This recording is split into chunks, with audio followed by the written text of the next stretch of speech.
Israel पर Hamas के हमले के बाद अब अरब देशों में हलचल बढ़ती दिख रही है। एक और सऊदी अरब के क्राउन प्रिंस और प्रधानमंत्री मोहम्मद बिन सलमान ने फलस्तीनी क्षेत्र के राष्ट्रपति के अलावा मिस्र और जॉर्डन के साथ बातचीत की है, तो दूसरी तरफ अरब लीग में शामिल देशों के विदेश मंत्रियों की बुधवार को आपात बैठक बुलाई गई है।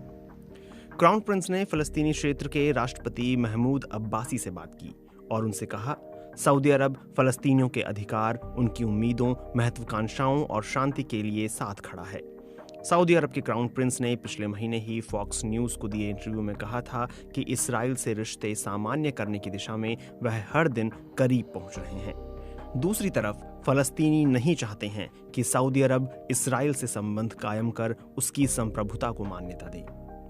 इस पूरे मामले में ईरान मुखर होकर फलस्तीनियों के लिए बोल रहा है।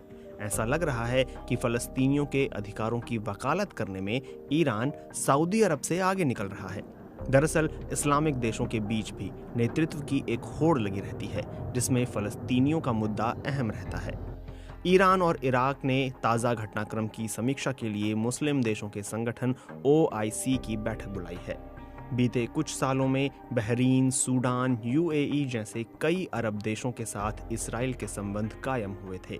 इस बीच अमेरिका की मध्यस्थता में इसराइल और सऊदी अरब के संबंधों में भी नरमी देखने को मिली थी। सऊदी के क्राउन प्रिंस मोहम्मद बिन सलमान की जॉर्डन के किंग अब्दुल्ला द्वितीय और मिस्र के राष्ट्रपति अब्दल फतह अल सीसी से फोन पर बात हुई। सऊदी प्रेस एजेंसी की ओर से बताया गया है कि तीनों नेताओं के बीच इस बात पर सहमति बनी कि गजा और उसके आसपास के इलाकों में इसराइल को आगे बढ़ने और इस क्षेत्र में उसके विस्तार को रोकने की कोशिशें तेज करनी होंगी। साथ ही क्राउन प्रिंस ने यह भी साफ कर दिया कि सऊदी अरब फलस्तीनियों के साथ खड़ा है।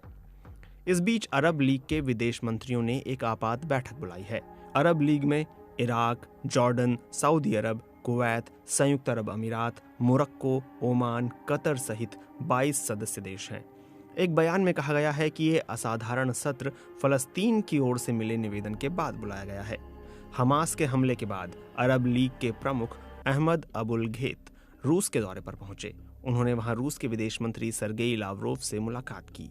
लावरोव ने कहा कि फलस्तीन को अलग राष्ट्र बनाना ही इसराइल में शांति का सबसे विश्वसनीय समाधान है।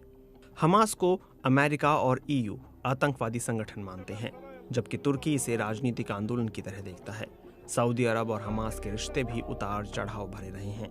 1980 के दशक में हमास के बनने के बाद से सऊदी अरब के साथ उसके सालों तक अच्छे संबंध रहे, लेकिन 2019 में सऊदी अरब में हमास के कई समर्थकों को गिरफ्तार किया गया था। हमास ने अपने समर्थकों को सऊदी में प्रताड़ित करने का भी आरोप लगाया था। 2000 के दशक में हमास की करीबी ईरान से बढ़ी। कई मीडिया रिपोर्टों में हमास के हमले के पीछे ईरान का हाथ बताया जा रहा है। अमेरिका के वॉल स्ट्रीट जर्नल अखबार के मुताबिक ईरान के इस्लामिक रेवोल्यूशनरी गार्ड के अधिकारियों की निगरानी में हुई बैरूत की बैठक में हमास के इस हमले की बारीक तैयारियां की गई थी। हालांकि अमेरिकी अधिकारियों का कहना है कि इस हमले में ईरान के सहयोग का सबूत नहीं मिला है। ईरान से करीबी के कारण सऊदी अरब से हमास की दूरी बढ़ना लाजिम था, क्योंकि सऊदी अरब और ईरान के बीच दुश्मनी है। ऐसे में हमास किसी एक का ही करीबी रह सकता है। इसराइल का जितना खुला विरोध ईरान करता है, उतना मध्य पूर्व में कोई नहीं करता। ऐसे में हमास और ईरान की करीबी